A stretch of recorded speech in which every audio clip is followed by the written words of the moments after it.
Hello, all, and welcome back to the movie Battleground. I'm your guest judge for today, Chance the Titan Ellison. Yeah, Aaron was busy, Evan was busy, Robert was busy, Jeremy was busy, the guy at the bus stop was busy, so I was happy to step in and fill in for this, one of our first matches after this tournament. And we have two, well, rookie fighters in one regard. One's in quotation marks, the other is a flat-out rookie fighter. Let's get to our competitors today. First one, you may have just seen him in our bottom of the barrel match. He was one of the founders of the original Movie Battleground channel, and he is glad to be back. He is Matt Beer. Matt, how you doing? I'm doing pretty good. I'm just excited to get back in the ring and prove that my first couple outings was just me getting a feel for the match. I'm just ready to kick it off, and I hope to play you very soon. Excellent, excellent, excellent. Yeah, our champion. Hopefully, you can prove that you're worthy of a championship shot, and also here to prove that you're worthy of a championship shot. I do this guy's intro, but I think he'd prefer to do it himself. I'm gonna cut to him right now. How y'all doing? I am the Cosmic Night Fury, Nico Suarez-Regoli. We're shooting this match in April, and if you've been following me in all the trivia leagues, you'd know that this is the luckiest month I have ever had in terms of competition. Will that luck carry over from trivia into debate? We shall see today. All right. So, yeah, we have two debuting fighters looking to prove their stuff on the movie Battleground. And let's get into the fight. Before we get into the fight, let's get into some rules. First of which, I am judging based on not your picks. I'm judging based on your arguments, based on passion, creativity, and just how well you knock the other down, how well you defend your own choice. Each round, except for round one, each round is going to last 5 minutes. You're going to get an opening, then a 5-minute open forum, then a closing argument. I ask you to keep both the opening and the closing very concise and to the point. You also each will have a 1-minute extension that you can use at any period during the match, so long as you let me know before you want to use it. You can also both use it at the same time to extend a round from 5 minutes to 7 minutes if you're really passionate about it. If the main rounds end, you have 4 main rounds. If they end with a 4-0 score at any time, it will be considered a knockout. If not, we will go into a 3-question speed round. Basically, the first to 4 wins. All right, and before the game begins, the higher ranked player normally gets to go first. But since this is a, rookie match, you will have to flip a coin to decide who goes first in what round. So, Matt, you since you've been here before, I'm going to let you call the flip. Heads or tails? I'll go heads. It's heads, so you get to choose which rounds you go first on. Okay, so I'm going to go first on round 1, and then I'm going to go first on round 2. Let's make it easy. All right. So you're going to go first in the first 2 rounds, which means Nico will go first in the second 2 rounds. All right. So with all of that out of the way, let's get started. All right. Your first question is, as recording this, Avengers: Infinity War was on the horizon. I'm sure by the time this post will already be out, and it'll already make all the money in the world. But begs the question. We know Phase 4 is coming. We have no official confirmation of what exactly it's going to be. So we thought we'd make the first fight interesting. So if you were Kevin Feige, what would your Phase 4 slate be? Now, before this, each contestant was asked to pitch to have at least 5 movies ready with basic pitches. Each of them have 9. So the way this round is going to work, it's going to work differently than all the other rounds. The way this is going to work is we're going to go movie by movie. You're going to pretty much do a pitch off. You'll get 20 seconds to pitch and 2 minutes to argue amongst yourselves. So, Matt, you decided to go first. I'm going to have you just read off your entire slate first. Okay, so my entire slate is going to be some movies we expect and then a surprise or 2. So, first one is going to be Spider-Man Homecoming 2. That's already been confirmed as the next one. Then we're going to go Black Panther 2. Then we're going to go Ant-Man 3. And Doctor Strange 2. Captain Marvel 2. And then Iron Man 4, Fantastic Four, and then the Avengers versus X-Men to cap off Phase 4. Okay. Now, Nico, give me the rundown of all your movies. Okay, so first one is obviously because it's already been confirmed for July of 2019, Spider-Man Homecoming 2, or whatever title it will be called. Confirmed for 2020, but with no official date, we have Guardians of the Galaxy Volume 3. Then this is where we get fun. First, I have, Black Widow Forever Red, based on the novel, which I have not finished reading. Loosely based, I should say. We have, I'm sorry, my list just fucked up on me. We have Deadpool versus the MCU. And then Black Panther 2, codenamed Wakanda versus Atlantis. We have Captain Marvel 2. We have Marvel's The Ultimates. We have Blade and the Howling Commandos. And we have Avengers Squadron Supreme. Okay. And before we start getting into it, I did forget to mention Guardians of the Galaxy 3. It was really close in between Ant-Man 3 and Doctor Strange 2 on it, so I just thought it was continuing what I had for Ant-Man. So I just want to throw that out there. I didn't forget about Guardians. So Guardian 3 is on your slate, yes? Yeah, it would be in between Ant-Man 3 and Doctor Strange 2.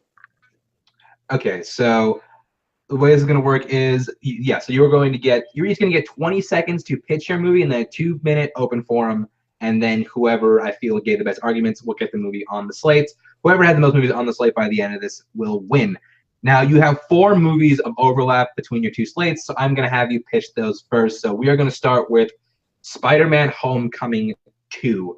So, Matt, I'm going to go to you first. Pitch me your Spider-Man Homecoming 2. You will have 20 seconds when you begin talking. Okay. So Spider-Man Homecoming 2 has already been confirmed to go to different places around the world. And this is going to take place in London and New York. And the villain of the movie is going to be Mysterio. He's a failed London theater actor, and he wants to get revenge on the theater company that fired him, in a sense. So he's going to attack them while Spider-Man is doing a academic decathlon, which is going to be like other schools, the smartest schools in the world, going at it. And while he does that, he's going to fight Mysterio. Time.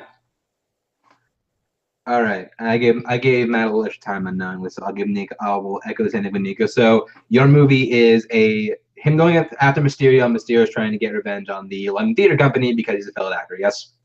Yes. There's more to it, but just basic, yes. All right.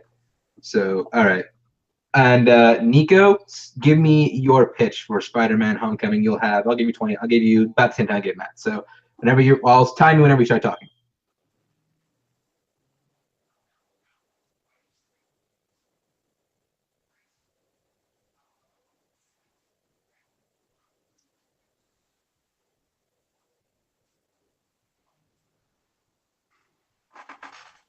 Sorry, I'm nervous. Okay, so following the events of Avengers 3 and 4, Matt Gargan has escaped from prison because the Avengers fucked up all of the world. So it's easy for him to escape from prison, but he needs tech to get his revenge on Spider-Man.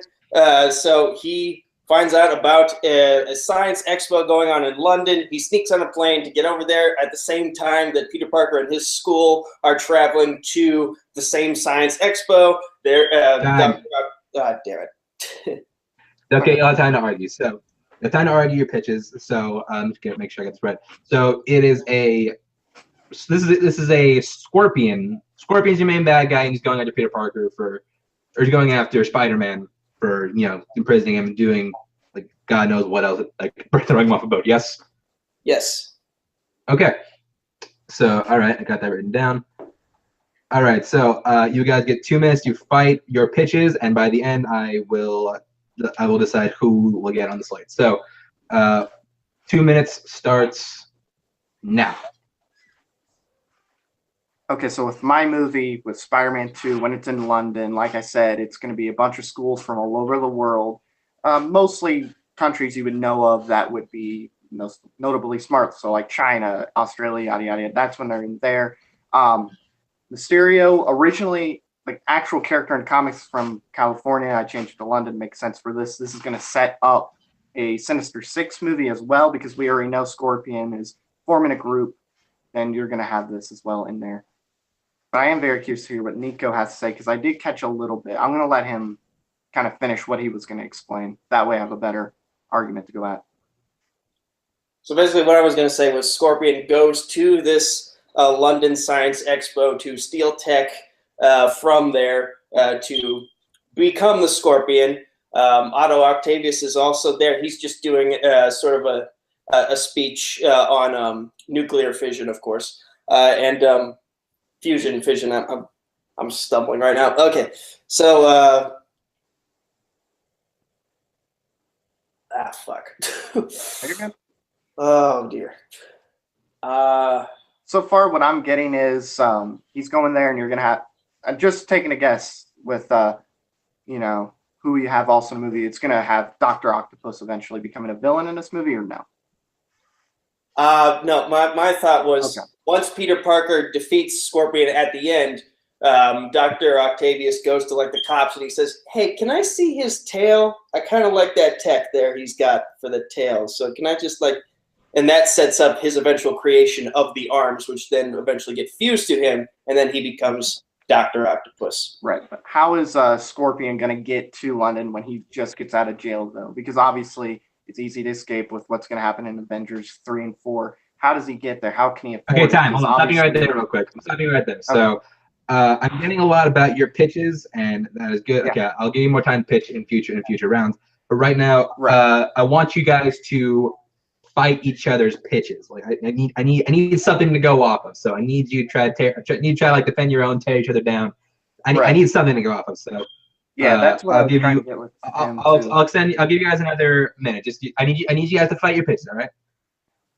Okay, so I'll let him finish his pitch because I honestly don't know what I'm going to fight at this point, other than Scorpion is going to. And that's fair. And I'll give you more time to pitch your movies later down. But right now, I just need you to.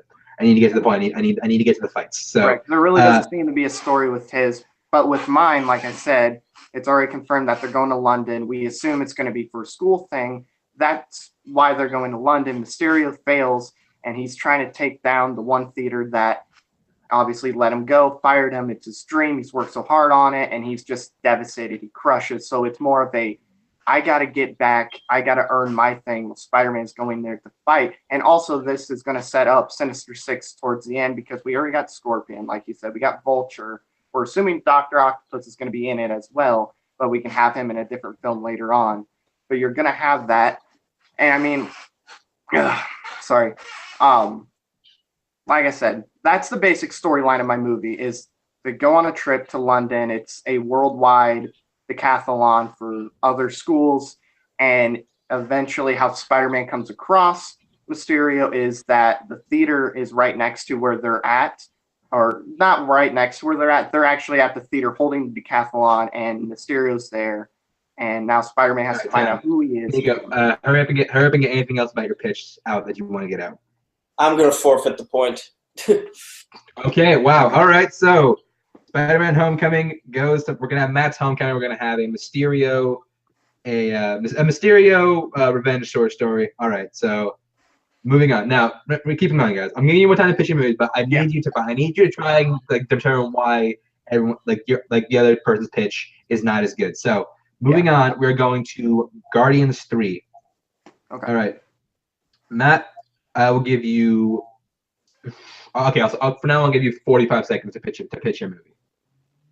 Because Guardians of the Galaxy 3 is going to follow the events of Infinity War. It's going to introduce us to new villains like Adam Warlock.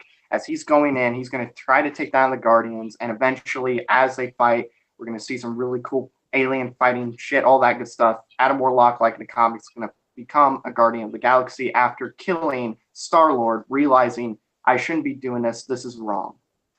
That's kind of the basic thing. I'm still formulating the plot in my head. I want to hear his. I'm still gonna. I just need a basic pitch. So it's an So they're going after Adam Warlock, and he kills Star-Lord in the movie.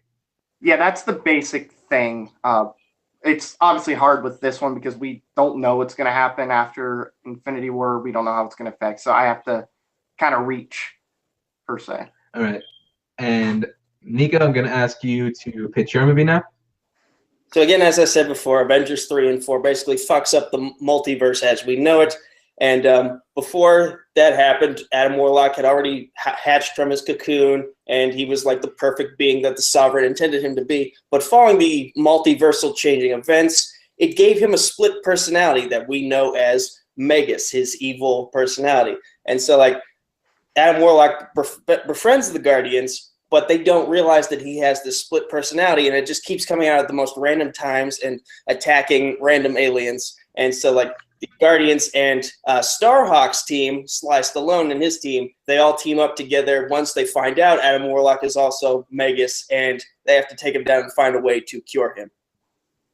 Okay, so now that you both got your pitches out of the way, I need you to tell me. Yeah. All right, so I'll give you two and a half minutes. You need to tell me why the other person's pitch is not, why your pitch is better than the other person. So 2 minutes whenever one of you starts talking. And to explain my plot a little more, so he has something to kind of argue against. Like he said, Adam Warlock, we obviously know, is created by the Golden People. I don't know their names. The Sovereign. Okay, yeah. So they create Adam Warlock, and they're going to use him, lead an army to the Guardians to fight. And it's kind of a war of the galaxy. You could throw in like Starhawk and his team if you want to. I'm not going to really incorporate him in much because, you know, there really wasn't anything going for it. So it's a war in a sense for the galaxy because they're trying to perfect, kind of like Thanos is trying to make the universe perfect, but they're doing it a little different way. They want to make sure the Guardians go away so that way they feel they're a threat to a perfect galaxy. And then Star-Lord dies at the end. Haven't we already seen teams taking on armies in this universe, soon to be multiverse already, though? So wouldn't it be cooler to see like a battle within? Like they have to deal with battling their friend who is not in control of his actions, and like they're like, okay, we need all the big guns to subdue him, and also we need to find out a way to help him get his mental problems under control. But that doesn't feel like a proper end to a trilogy with these heroes anyway. That just seems like we're not going all out. We're not ending it on a high note. That seems like we're going on a smaller scale. That doesn't feel like something you would end something like Guardians of the Galaxy in, as you're going to introduce probably a new team, which won't be called Guardians, probably like the Eternals or something. That could be introduced in Guardians of the Galaxy 3 as a help our known Guardians team to fight. So, I mean, I feel like your story is going to be on a smaller scale when to end a trilogy should be left on a high note. It feels like it's lowering the stakes in a sense. There's also an argument to be made that Guardians 2 sort of lowered the scale of what Guardians 1 introduced, but it increased the personal connection to it all. Like, this is already a dysfunctional family as it is, and now we're just adding another dysfunctional member into that family, and they're like, okay, we have to help our brother here. What do we do? What do we do? That's the same old thing we've seen with this trilogy. Yeah, we've seen like teams go up against armies in other movies, but at least it hasn't happened in Guardians films. That would be something to end it on. You're bringing it down to a lower scale. I'm trying to make it as, let's end it on a high note. Okay, so, all right. Better. I was about to get it and yell like, I need you to fight. Right. But okay, you know, you did get started getting looks at the end. I did like that. So, from Nico, so I have Adam Warlock and his alter ego Magus. Am I correct? Yes. And you have Stallone. Is Stallone a supporting role or a? I believe that's Stallone. Star-Lord and his team would recruit Sly Stallone and his team, which we find from the end credit scene in Guardians 2, to help them. But you have him in a bigger role. But all I need to know is you have been in a bigger role than Matt. Yes.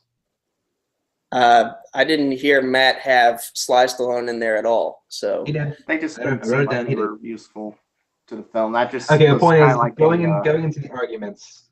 Nico, you made a point about how you've already seen super teams taking on armies and how it's becoming new with a battle within.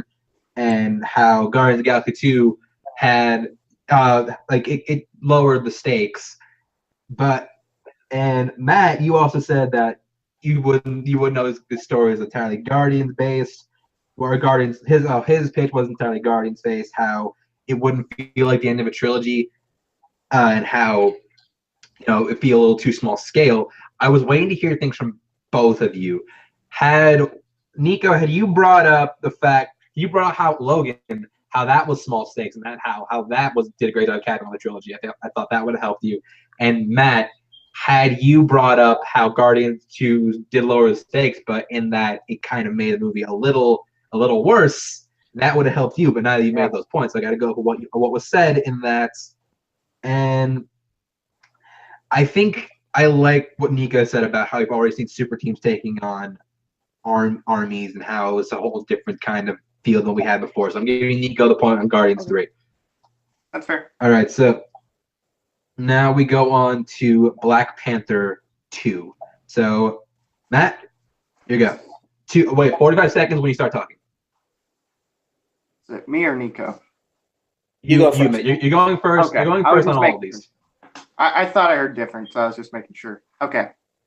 So Black Panther 2 is going to be the perfect way to incorporate the Fox Marvel characters. So it's going to be about the Doom War, which is going to be Dr. Doom stealing most, if not all, of Wakanda's vibranium, which he's going to use to make the Doom bots. So now Black Panther has to team up with the Fantastic Four to defeat Dr. Doom and his Doom bots. And the villain, of course, is Dr. Doom, Victor Von Doom with the bots of Doom. That's the basics. Okay, that's all I need. So basically, it's just Dr. Doom comes in, steals from Wakanda, gets out, and now is he team up with Fantastic Four, or is it just Dr. Doom? He teams up with Fantastic Four to defeat Dr. Doom and the Doom bots. So you're bringing in Fantastic Four in this movie. Yeah. Okay. All right, Nico, give me your pitch. 45 seconds. Okay, so the seeds were already planted for Atlantis to exist in this universe / multiverse on a map in Iron Man 2 towards the end of the movie. So basically, the Atlanteans are pissed that the humans and these aliens that keep invading the Earth, they keep fucking up the Earth. So Namor and the rest of the Atlanteans, along with Atuma, his main general, they come up to the surface of Wakanda and they're like, okay, we're tired of your shit. Let's negotiate. And Namor and T'Challa, they have negotiations, but Atuma is tired of waiting, and so he and his Atlantean army, they charge after the Wakandan army before Namor can give the go-ahead to do anything. All right, so it's an Atlantean war. They're going up against Atlantis and Namor. So that's pretty much. So Namor is pretty much the main bad guy of your movie. Pretty much. More so, Okay. Atuma and Namor is kind of like the middle ground guy. Like, he wants to negotiate, but he will do war if necessary. Okay, so once again, 2 minutes, 30 seconds to argue amongst yourselves whenever you guys start talking. Okay, I want to know where the Fantastic Four and Dr. Doom have been all this time if they're now being introduced into your Black Panther sequel. They're newly discovered. This is going to take place right around when they get their powers. It's not going to be an origin story. I'll save that for a little later. But it takes place shortly after they get their power and we are introduced to these characters. But that happens after Avengers 4 because Black Panther is going to take place a few years after Avengers 4. It's going to take place a little bit later. It's going to be a bunch of time jumps all leading into the new Avengers movie. But your movie is basically the Winter Soldier but with an army. That's basically what you're pitching because, Namor would be like the Winter Soldier. And then you have the other person you mentioned was basically Robert Redford in the Winter Soldier. That's what I'm getting. And except Namor's not brainwashed like Bucky is in the Winter Soldier. No, but I mean, Namor Bucky is was the middle ground villain. That's what you're saying Namor is. This sounds like it's kind of the same thing as like what the Winter Soldier was as far as their villain whole thing. It doesn't feel like anything different. It's just let's introduce new things, but let's try to make it like the old. Let's try to replicate what we had with the Winter Soldier, but let's add armies into it so that way it's a little different. But it's basically replicating what the Winter Soldier was. Mine's different. You're adding something new. You're introducing these new, could be potentially great characters if done right, which I know they can be. That's what my film does. And I mean, yeah, Namor could be cool and stuff, but it feels a lot like the Winter Soldier. It doesn't feel like you're doing anything new. This is a little different, though. You say you're introducing things that are new, but where is the setup to it? Mine has been set up since like 2011, since 2010. Like the Atlanteans have been around in this universe since 2010. you just pulled these guys out of nowhere and plopped them in there. But just because you set something up doesn't mean it's going to be great. That doesn't mean anything. Oh, let's look at Justice League. But also the anger of the Atlanteans has been building up for like 10 to 15 years because they're like, more alien invasions over and over and over again, leaving shit in our oceans for us to to explain the humans for other people invading. All right, so that was a good one. All right, so looking at this, I think Matt just got way more hits in against Nico than Nico did against Matt. So Matt gets that point. I would love to see that movie though. How it's a retread, how we've seen that before, and how it's kind of like trying to replicate Winter Soldier feeling. It's not different enough. And Nico, your biggest point was like, where is the setup? Although had Matt Matt would have been a knockout had Matt just pointed out like, I think he did that an Easter egg does not qualify as sufficient setup. So yeah, Matt gets that point. I would love to see that movie too. That does sound pretty cool. All right, so your final overlapping movie is Captain Marvel 2. Matt, once again, 45 seconds when you begin talking.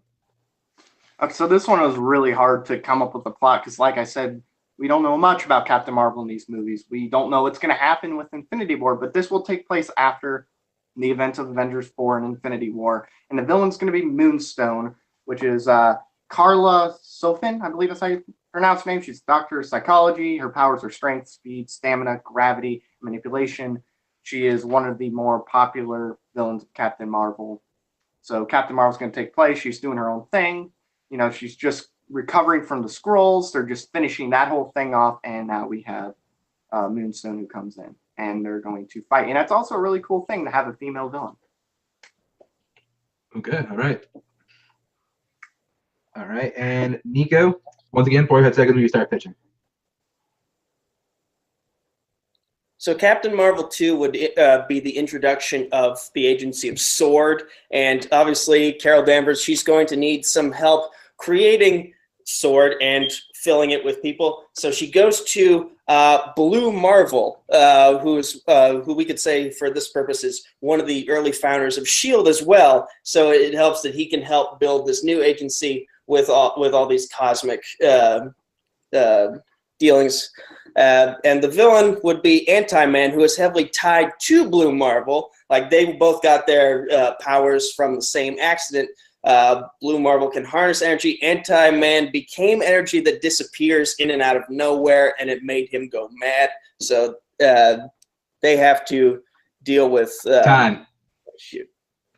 Okay, well, I get your point. So you're using the whole sword, Blue Marvel, Anti-Man is your main bad guy. Okay, so I got a basic idea. We pitches, and once again, 2.5 minutes to argue. Whenever you guys start speaking. Okay, so Blue Marvel obviously is going to be a shitty person to have to help build a company like S.H.I.E.L.D. was, because we know Hydra was in there, and Hydra got in pretty easily, so that's going to kind of hurt her purpose. I don't know if you have that in play of the plot or not, or even future films, but that's obviously not going to help at all. So, what was your pitch again? I completely forgot. The basic thing is it takes place after, Avengers 4. We get introduced to Moonstone. Captain Marvel's doing her own thing. She's, kind of finishing off the Skrulls, or trying to at least, that have been around for a long time, which I believe will play a big role into Avengers 4.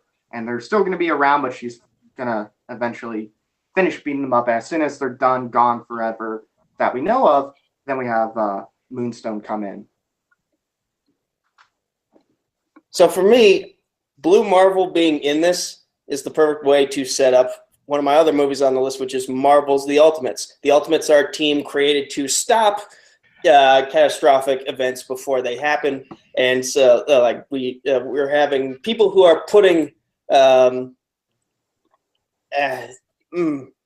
shit. So you're trying to create two different teams in a sense. So you have the Avengers and you have the Ultimates. Is that what I'm getting?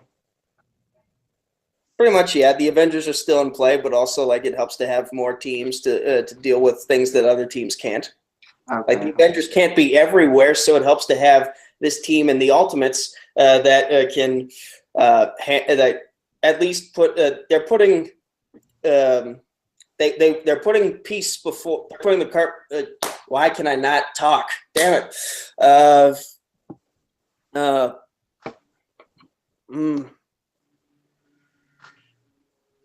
Fuck. Okay. Like I said, by what I'm getting is your movie's going to be one of the simple old. So we have this guy who built one company. He's going to try to build another company and make things better. We have this other villain come in, and that's kind of what I'm getting, right? They're building sword. And Okay, I'm calling it right there. Matt gets that point. Yeah, He did do a better job. Yeah, I know it's a hard one to pick, which I'm surprised you guys went with it. Yeah, it's a hard one to pitch because you don't know what Captain Marvel was going, but I felt like Nico spent way too much time pitching me on the Ultimates and why setting up that rather than pitching me the movie. And I think Matt got a few decent licks at Nico. So yeah, Matt gets that. So Matt has 3 movies on the slate. Nico has 1. And a reminder, this is out of 9 movies. So Nico, you really need to come in clutch with these next few. So those I think the overlapping. You know how hard it is to do this? To have like 9 pitches ready? It's fucking hard. Yeah, I do actually. So yeah, Star Wars man. And I'm go at my pitch match questions. So I'm gonna have you. So now we're gonna go in freeform. You guys can pitch whatever movie you want next. So Matt, you get to go first. What movie do you want to pitch next? I'm gonna pitch Ant-Man 3. All right, I'm getting Ant-Man 3 from Matt. And Nico, what movie do you want to pitch next? Okay, I need some big points, so I'm going to skip over Black Widow and go straight to Deadpool versus the MCU. All right. So Ant-Man 3 versus Deadpool versus the MCU. Those are not 3 different matches. So Matt, I'm giving you 30 seconds. Pitch me Pitch me Ant-Man versus the MCU. Or Ant-Man 3. Pitch me Ant-Man 3. Ant-Man 3, I'm sorry. No, you're good. 45 seconds, Ant-Man 3. Whenever you start talking. Okay. So Ant-Man 3 would take place after, obviously, the events of Avengers 4. Surprise, they're all going to take place after the events of Avengers 4. So, Ant-Man's doing a simple thing. He's not really meant to do a whole lot special. All of a sudden, they're him, Hank Pym, and is it Hope? That's her name? Whatever. The Wasp are attacked by this mysterious villain and ending up killing Hank Pym. So Ant-Man must go on a emotional vengeance to find out who this guy is, which the villain is Black Knight, who is brought to present time by Kang the Conqueror. It's not going to be mentioned in the movie. It's going to kind of have the Avengers full thing with Thanos, how he's kind of mentioned a little bit, and then post-credit scene will show Thanos. That's going to kind of set up the future with Kang the Conqueror. Basically, Black Knight has a... Okay, I'll explain who Black Knight is in the 2-minute thing. I will remind you, try and spend too much of the open forum. Keep pitching. You can pitch more if you want, but if you help me argument, but try not to spend the whole time just pitching a movie. Right. So I have Hank Pym's killed by Black Knight, who's brought by Kang the Conqueror, and it's emotional revenge story for Scott Lang. Mm-hmm. Okay, and now Nico, 45 seconds to pitch Deadpool versus the MCU.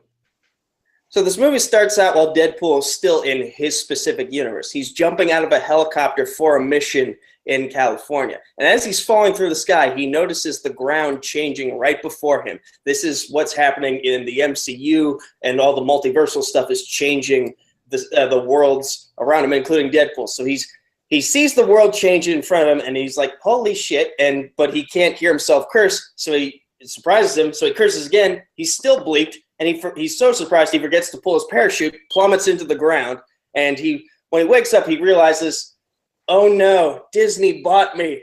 I'm in the MCU. So he's so pissed because the Avengers fucked up his world. He finds Jennifer Walters, the only other person on this universe who can break the fourth wall, and he's like, I want to do the Avengers. All right.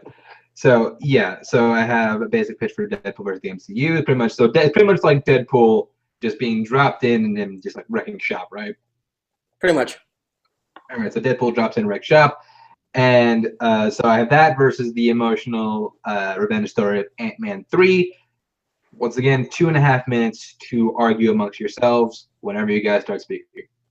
Okay, so Deadpool versus the MCU seems like it would be the most pointless movie to make in the MCU. For one, it doesn't change what the MCU, or not change per se, but it doesn't add anything to the MCU. It just seems like a little one-off movie you would find that's a straight to DVD. My movie adds something. You're killing off characters. You're introducing a character named Black Knight, which could be done very, very well. Could be a super visual, spectacular type of action in this movie. If there's a train coming, I apologize, but I live by the train. He has a robotic flying horse, a suit that's like Iron Man. It's made of armor.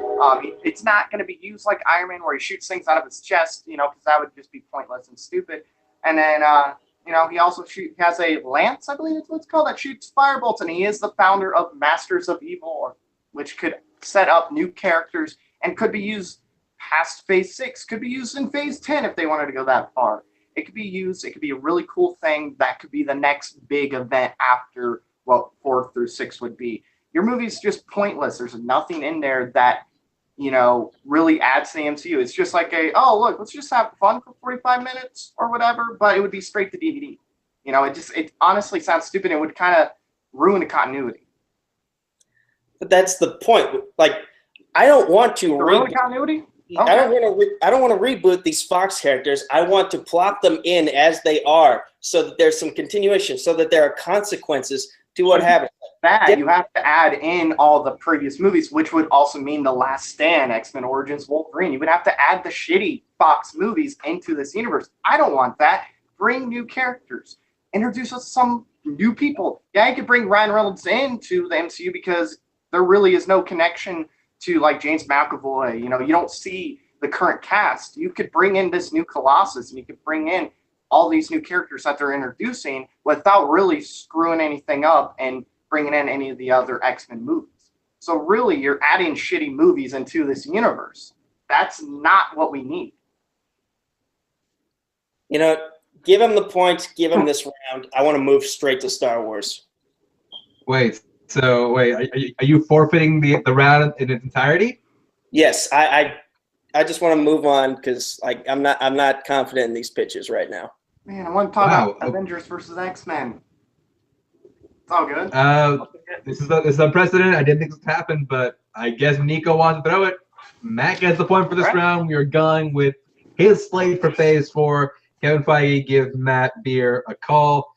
If you were just like get in, get more licks, and talk about how it's completely out of tone with Ant-Man, or the fact it's something different. This is one-off, and in this age where cinematic universes are everywhere, we need good one-off stories. If you brought something like that up, you might have won the point. So you might have won that point, and you might have kept this round going. But if you want to throw it, that's fine. We're moving on to round 2. Question is, so Solo is a big thing that's coming. It's gonna, it's the Solo one-off story of Han Solo, the prequel. Gone through a lot of reshoots, but I'm really looking forward to it, speaking for me. So we thought we'd ask this question: what is the best Star Wars movie? And we are starting with Matt. Give me your opening.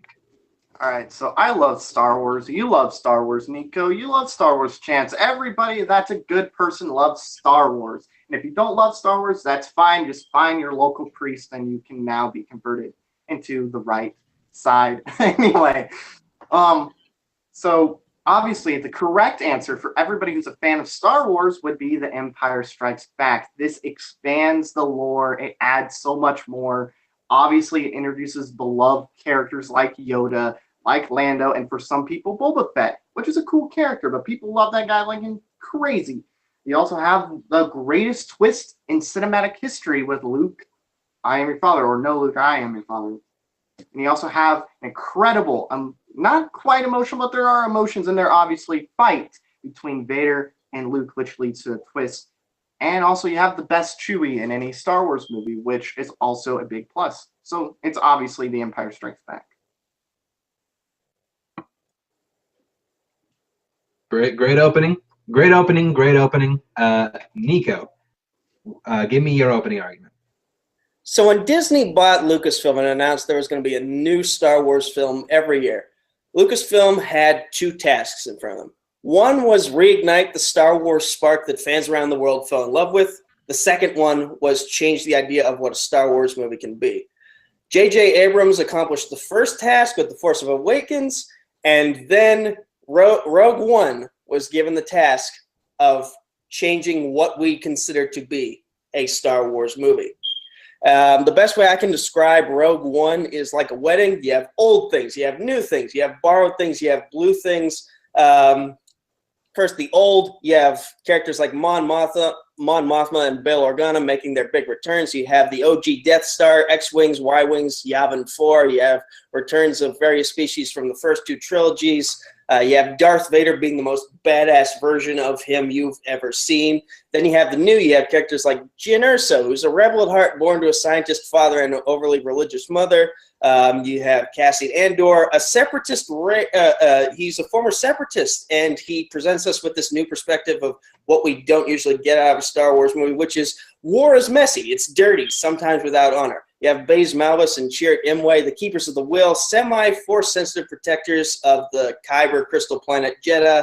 They aren't Jedi themselves, but they do honor the Jedi faith, and it gives us a unique contrast because Chirrut Imwe's faith has grown stronger in the Force through these harsh times, whereas Baze's faith has diminished. You have K2SO, the most charismatic droid we've seen so far. Wait, did you say time? No, I didn't say time. Okay. In terms of something borrowed, you have a plot hole that was borrowed from the original Star Wars movie, and they just found a way to make an entire new movie out of this. And we find out that exhaust port is actually by design so Jyn can reconcile for her father's misdeeds. You have cameos from C-3PO and R2-D2, Chopper from Rebels, Hera Syndulla gets a nod over the intercom, the Ghost is featured in the Battle of Scarif, Grand Moff Tarkin was brought back from the dead for this movie. And more importantly, Rogue One borrows the poetic nature of Star Wars that history repeats itself. Friends will become enemies, as depicted by Galen Erso and Officer Krennic. Arrogance will always result in one's downfall, as Krennic inevitably chokes on his aspirations, as Darth Vader makes a joke of. There will always be wars to fight, and there will always be nobody's willing to rise up and fight for what's right, becoming somebody's in the process.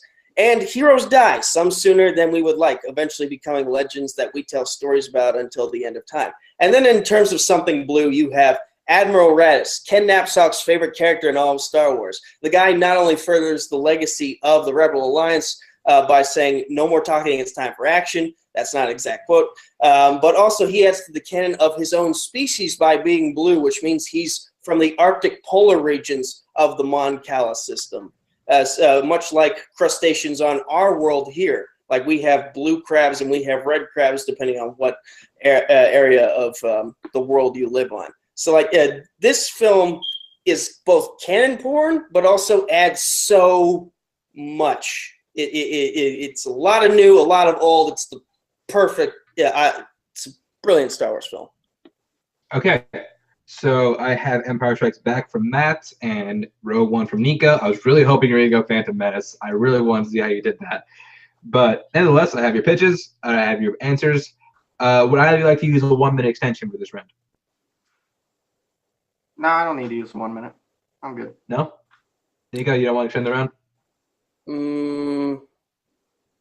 Is it possible I can use it at the last minute, or do I have to call it now? No, you have to let me know like right now if you want to extend it. No. Okay, so you guys, it's a 5-minute open forum. You guys will have 5 minutes to argue amongst yourselves starting now.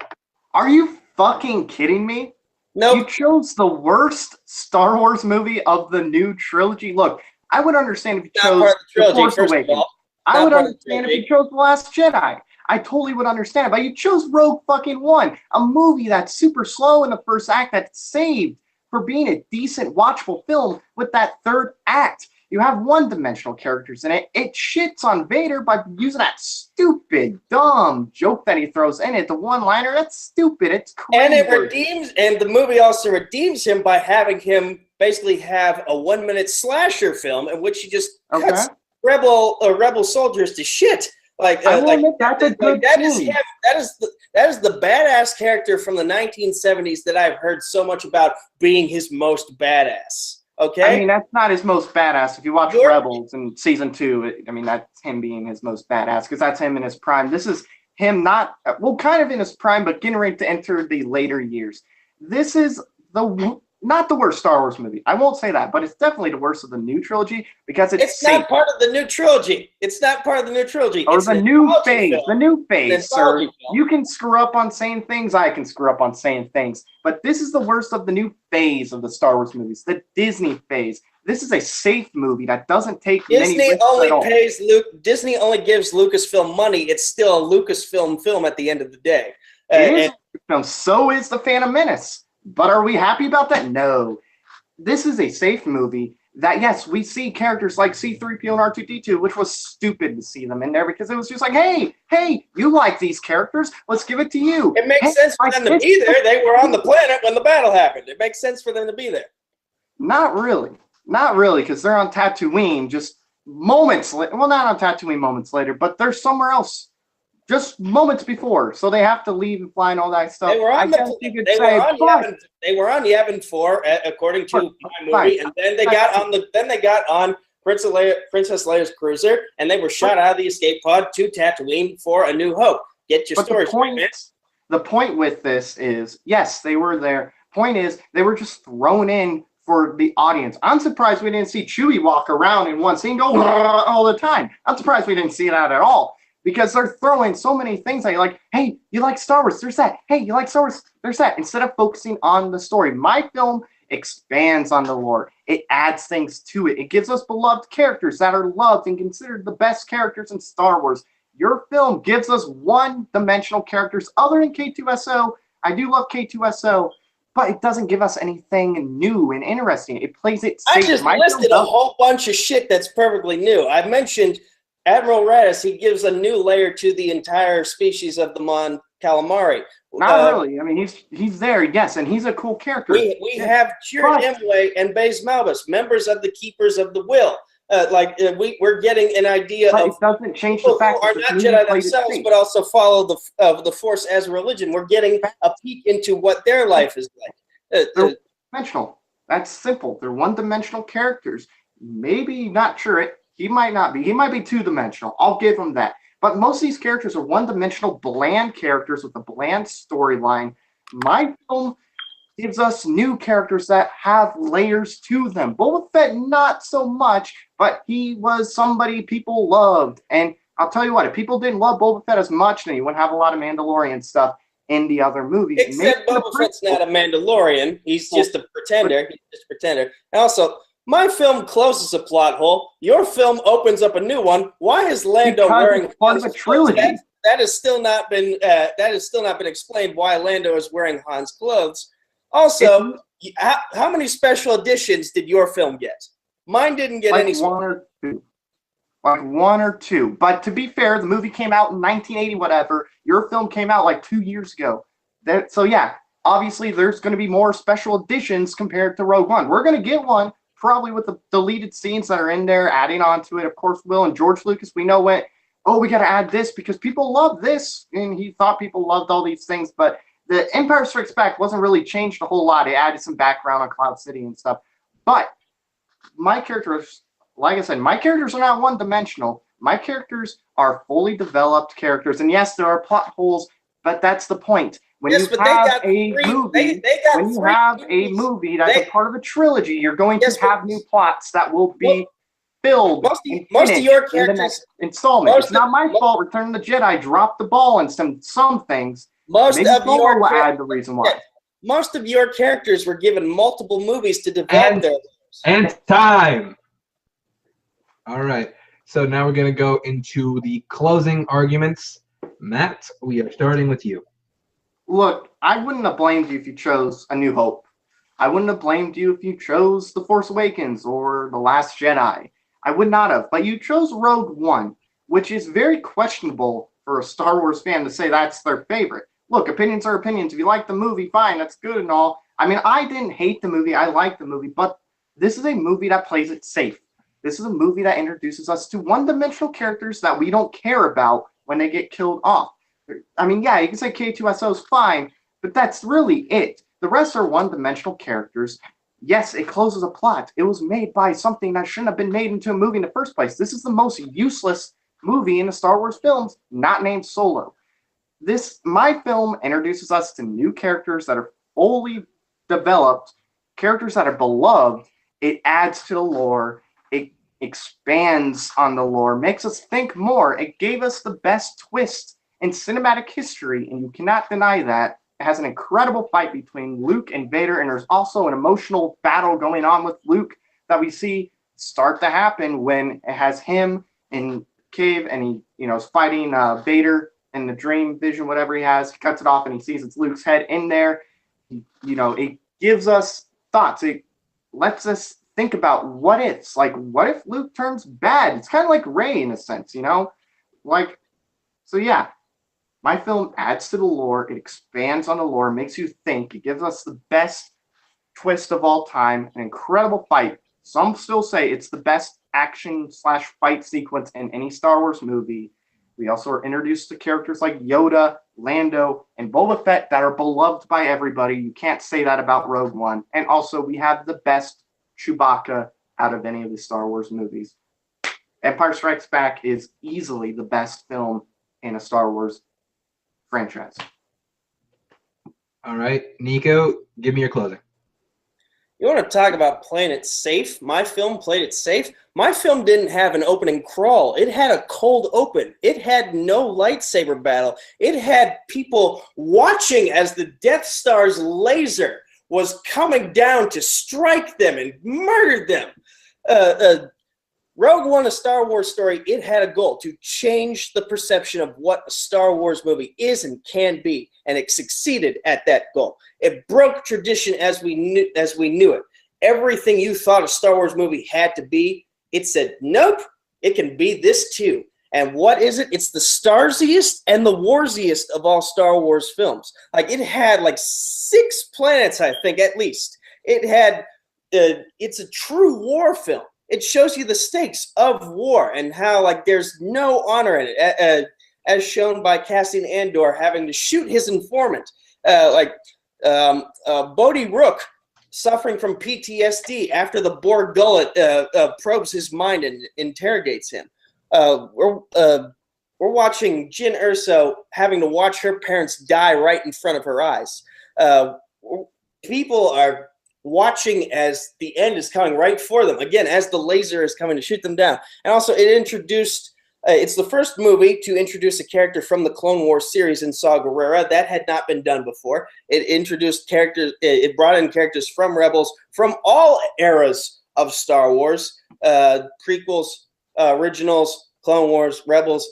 It brought in so much that was new, old, borrowed, blue, again with my wedding analogy right there. Empire Strikes Back, it has like the 4th best lightsaber battle out of any lightsaber battle to be featured in a Star Wars film.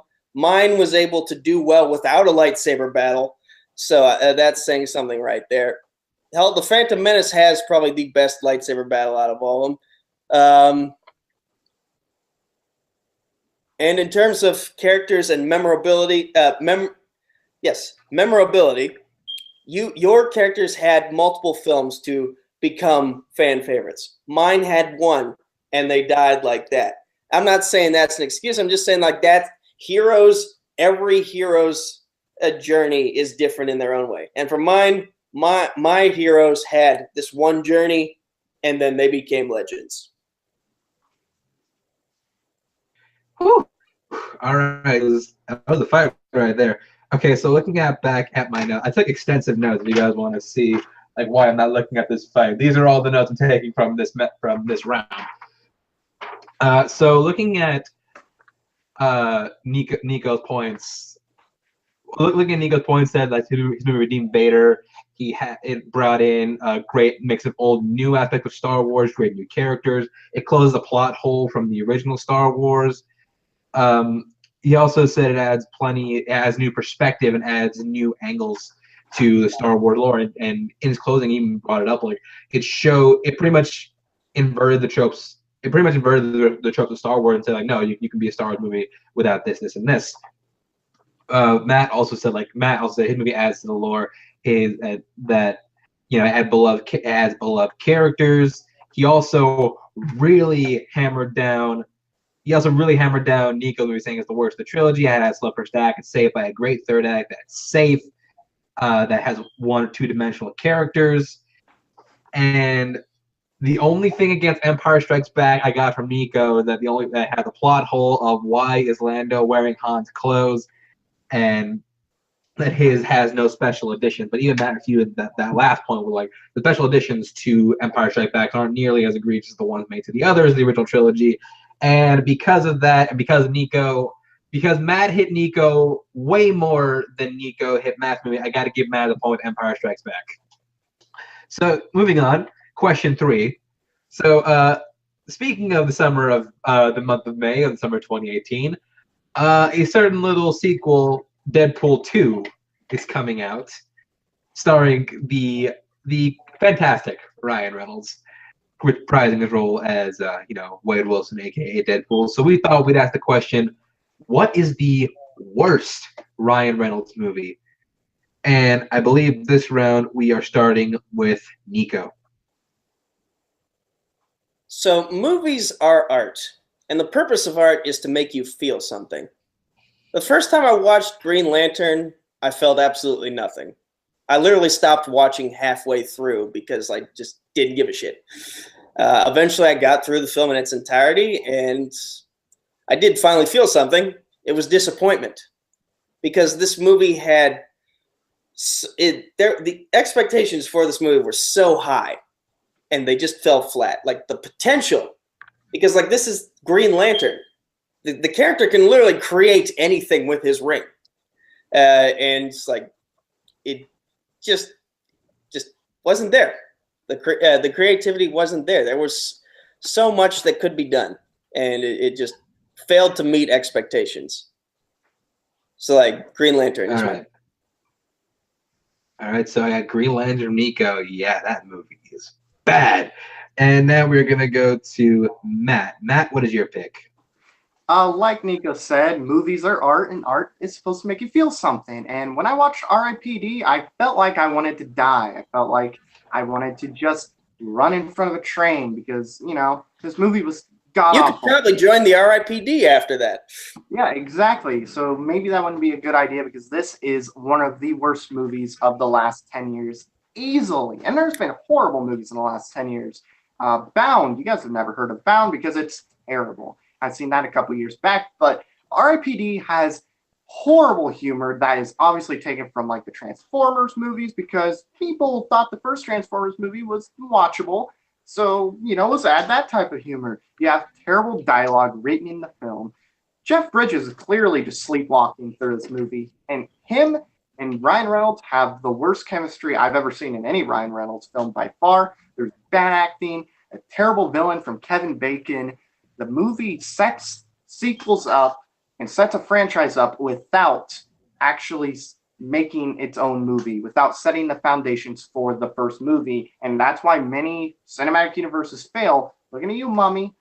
So easily, R.I.P.D. is by far the worst Ryan Reynolds movie, and it is definitely the worst Jeff Bridges movie. All right, well, Jeff Bridges back in the day. Right now, we're talking about Ryan Reynolds, even though Jeff Bridges in that movie. So they're opening. Either of you want to use an extension? No. Nico? Nah. Okay. So once again, you'll have 5 minutes, open forum, starting. So here's the thing with Green Lantern. Yes, it's not a good movie, but there are some redeeming qualities in it. For one, Ryan Reynolds is fantastic in the movie because he's a good actor that just cannot get the good movie at that time. He was really good in the movie. Also, his chemistry with Blake Lively, yeah, that's how you say her name, was really good and resulted in a wonderful marriage, which Yes, and produced a lot of kids. Yes, but even he couldn't save this movie while he was trying. You can say though, at least this movie has a good performance from Ryan Reynolds, while R.I.P.D. has no good performances from anybody because everybody's just sleepwalking. They don't care. They just want to be in something that could be a franchise because franchises are big right now, and they were big at the time R.I.P.D. was released. They clearly tried to make a Men in Black movie, but it was like a Dollar Tree 50% off Men in Black movie. At least you have a good performance from Mark, whatever his name is. He's also in Kingsman. I'm so sad I don't remember his name, but as Sinestro, he's really good in the movie. There's some good redeeming things in the movie. It's just the villain isn't good. I agree, but I feel like just because there's that should mean that it's at least better than R.I.P.D., which you would be correct. Yes, but my film still had more potential than yours, and the fact that Ryan Reynolds, who was trying and still couldn't save it. Every movie has potential. Every movie has potential to be great. Every movie has potential to suck. I mean, that's just simple facts. That's everything. That's not just movies. That's just life in general. Potential is in everything. So, including your movie, because I genuinely like the concept. I genuinely like the concept of there being a police agency for after you go to die. And the concept of Green Lantern is great, you know, because obviously it's one of the more beloved DC comic book characters. Yes, of course. The concept is great for a Green Lantern movie. It just did not pan out as well as they wanted to, but there were redeeming things in that. R.I.P.D. Yeah. But again, the disappointment is still there in my movie because there's disappointment in my movie too. There's another script out there that Greg Berlanti wrote that's from what I hear is so much better. The only thing I actually remember from that script is that Kal-El was supposed to be in this somehow, and this was supposed to be the setup for the DCEU. This was supposed to be the first entry into the DCEU, and it flopped, and we didn't get the start to the DCEU that we could have had. What we did get was animated outfits, the typical superhero trope of a parental figure dying, a yellow space cloud played by Mr. Krabs, and Hector Hammond growing into like this hybrid of the Blob and the mad scientist that creates Crash Bandicoot. R.I.P.D. I see it as laughably bad. Because like it's even worse. It feels like a college-made movie that you will look back on when you're older and more successful, and you're like, "Oh my God, we made that." At least Green Lantern looks like it was made by professionals. At least Green Lantern looks like it was made by professionals. Yeah, like I said, there's some bad things in the movie. I do agree, but there are some highlights, and I do want to clear up the fact that it was actually Ben Affleck's Justice League script that was supposed to set up the DCEU because they were going to go in a different route than Marvel. That was actually supposed to. Maybe Green Lantern was supposed to come out a while back, but we've seen because the script is great doesn't mean the movie's going to be good. There's great scripts out there for bad movies. And that's just simple fact. If they had the same director and same crew and everything, I mean, you really wouldn't have a different movie. I mean, there's redeeming qualities in your movie. Like I said, Ryan Reynolds is great. The chemistry between him and Blake Lively is good. You also have Taika Waititi, who is pretty good in the movie, too. He's not bad. He's good. He has good humor points in the movie. R.I.P.D. is just horrible. Laughably bad can still mean horrible and the worst. Let's look at The Room, for example. The Room is probably the worst thing ever made, but it's laughably bad. Laughably bad at least means that you're feeling something. Laughably bad. In my case, I told you from the beginning, the first time I watched this film, I felt like nothing. I felt nothing. You at least felt something. I felt like shit. I wanted to die. Laughably bad is a good feeling because not really. I feel like you had more redeemable qualities in your film than I did in mine. Can you name the redeeming qualities? Really? Let's name the redeeming qualities. I honestly like Jeff Bridges just like deadpanning the humor in those lines. I like the fact that Ryan Reynolds is basically his human form as an Asian dude, and Jeff Bridges is played by a blonde chick. Like that's funny. That's funny. And like his gun is a banana. His gun is a banana and her gun is a hairdryer. That's funny. That's funny. That sounds like the dumbest thing I've ever heard. All right, so now we go into closings. Nico, you start us off. Again, First time I watched Green Lantern, didn't feel anything. Finally finished it, felt nothing but disappointment because the potential was so high for this movie, and it just didn't live up to that potential. They had a much better script that Greg Berlanti had written. Again, Greg Berlanti is very successful in terms of like creating the Arrowverse, and like he just couldn't make, and like they told him, write another script. The one he wrote that we got, it just didn't work out, and like we just got some weird stuff in this movie. Like R.I.P.D. is at least laughably bad, and I feel like laughably bad is better than feeling nothing, because at least you get a laugh out of it. At least you get an emotion out of it. And I'd rather feel like an emotion of anger, happiness, sadness, what have you, than feeling disappointment. Because like, what is the one thing you don't want to hear your parents say when you screw up? You'd rather have them be mad at you than disappointed. And in Green Lantern, I'm disappointed. Okay. And Matt. Okay, so the disappointment thing is kind of stupid because you can be disappointed in anything that's good, anything that's bad. For example, I was disappointed in Mad Max Fury Road just because of the reactions from it. I don't know if I built my hype up. I think it's a really good movie, but I was expecting greatness, and I was a little disappointed. I did see it 3 times, Chance. I did see it 3 times, so I did support the movie. So I mean, you can feel disappointment with anything. My movie has no redeeming qualities whatsoever at all. At least in your movie, you get a great performance from Ryan Reynolds, and you get a great chemistry between him and Blake Lively. You also get a pretty good performance from Taika Waititi. There's fun visuals in the movie. With my movie, you got a shitty villain. Ryan Reynolds does not care. He's there for a paycheck. I don't know if he was Nicolas Caging for a little bit or not, but he had he just sleptwalked through that movie. Jeff Bridges did not give a fuck. The whole beautiful blonde woman, Asian thing, that's just offensive. That's stupid. Why would you do that? You're trying to become Michael Bay in a sense. The script is god awful. The dialogue is terrible. It's not fun at all. The dialogue, this humor just falls apart. It's stupid. They try to get the Michael Bay Transformers humor down with it, and it does the worst thing you could possibly do. It sets up a franchise and just starts focusing on, let's make a sequel for this, without setting the foundation. And yes, they want to make a sequel for Green Lantern because there are multiple comics, but at least you had a great performance from Mark Strong as Sinestro, got it. And then you also have the great performances from Ryan Reynolds, Blake Lively, Taika Waititi. You got fun visuals in the movie. Come on. It's R.I.P.D., man. Come on. All right, so that's definitely the best fight of this match so far. Just a few fact checks. Mark Strong plays Sinestro in Green Lantern. He's the guy I was referring to. Yeah. Greg Berlanti did write a script that was unused. Nico was right about that. However, Superman's involvement in the Green Lantern movie was never confirmed. It was a rumor that was never really confirmed. So there's that. All right, looking at your notes.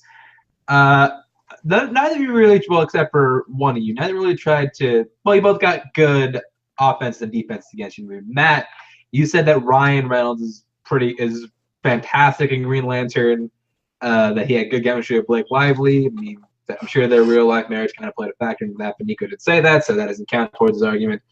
You said R.I.P.D. they don't care. They also had good performances in his from Mark Strong and Taika Waititi, who I will consent. I'll also fact check. Mad Max Fury Road is awesome. Check yourself, Matt. Jesus. You also said I also like to point out that disappointment is a relative term. So that bode really well for you. And you also point out that Green Lantern looks professional. Nico, you pointed out the feeling nothing, the great potential in this movie, and the expectation, the disappointment.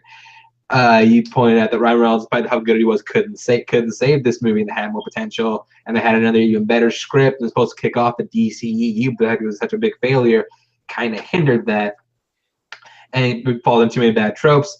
And you also pointed out that R.I.P.D. is laughably bad. That it's so bad it's good type of thing. And this is a tough one. Now, correct me if I'm wrong. Nico didn't point out the badness of the effects, did he? I don't remember him saying that. At least I didn't write it down. I did. felt like that Okay. was implied with the laughably bad, but No, with Green Lantern, not with R.I.P.D. No, I don't recall him doing it. If he did, then I I don't forgot. recall bringing that up either. Okay, so wait. making sure. I did say, because I have this written down. We got animated outfits, so You did. Yeah, You did say that. Okay. No, he did. All right, making sure Yeah, of he that. did. And also a yellow space cloud played by Mr. Krabs. I got that down too. Oh, shit on Clancy Brown, man. Nice. Clancy Brown's great, but yeah, boy, that movie is awful. I actually think I'm leaning towards Nico on this one because I think he really emphasized the disappointment and the potential this movie had to kick off not just like a sequel, but a whole like universe of movies. They didn't point out that R.I.P.D. can be seen as like so bad it's good. He did point out some bits like in that movie that you said were offensive, but I think if you had said in your movie if you had said in your open forum like why it's offensive, I think you would have gotten that. You said it was offensive, nothing else, and like Nico pointed that out. He also pointed out like Jeff Bridges' deadpan delivery can be seen as pretty good. And but I like that Nico really highlighted how big of a disappointment this was. That it's not only killed like a sequel, it's killed several movies in a universe. So I give Nico the point on that one. So you're not getting knocked out in this one, Nico. All right. So round 4. This is your last main round question of the day. Fantasy's a big thing, guys, right? And so we thought we would ask here, what is the best fantasy movie series? The only stipulation was you could not pick Lord of the Rings. Sorry, Robert. Somewhere Robert Parker is screaming because that's too easy of an answer. So best fantasy series that is not Lord of the Rings. So Nico, we are starting with you. The best fantasy series that is not Lord of the Rings would definitely have to be Star Wars. 40 years and it's still going strong to this day. We've got let's see here, 9 movies going on 10 with one more entry into the current trilogy, and then we have 2 separate trilogies being made by Rian Johnson and also the creators of Game of Thrones. We have Jon Favreau making a new TV series for the Disney streaming service. Dave Filoni has already brought us with the Clone Wars animated series and Rebels, which are brilliant shows. There's celebrations going on every 2 years, sometimes in California, sometimes in London. I don't know where the next one will be. We'll find out soon. But my opponent is literally wearing a Star Wars hat as we speak. So Star Wars is unstoppable, man. It is definitely the best fantasy franchise of all time. All right. So, all right. That's a good opening from Nico. And I'm going to go to Matt next. Okay, so for one, I'm wearing this hat because I have no other hats at home. So, my hair's a little crazy. I'm going to cover it. So I'm going to get that out of the way. Look, there is only one answer when it comes to what's the best fantasy, franchise that does not include Lord of the Rings. I would have chose that, but I'm going to go with Harry Potter, and I'll tell you why. Harry Potter, for one, does not have more than one bad movie, if any at all. I mean, it's a matter of opinion, but there's no bad movies in it at all. You have these character arcs that start from these kids and it builds to them growing up, and as they grow up, so does the story. It does something that you don't see in film very often, and it does it very well. I mean, yeah, there's some movies that do it like that, but they do it pretty bad. But at least this does it well, and this has spawned so many fans. There's a reason why we're getting the Fantastic Beasts films. It's easy. It's Harry Potter. I'll get into more why I chose that in the actual debate, but there you go. All right. So I have Matt with Harry Potter and Nico with Star Wars. So before we start, extension, either of you? Yeah, I'll use it. Same here. So we're extending to 7 minutes instead of 5. Yeah. Okay, it's going to be interesting. So, gentlemen, your 7 minutes starts. So I've been following combat sports for almost half my life.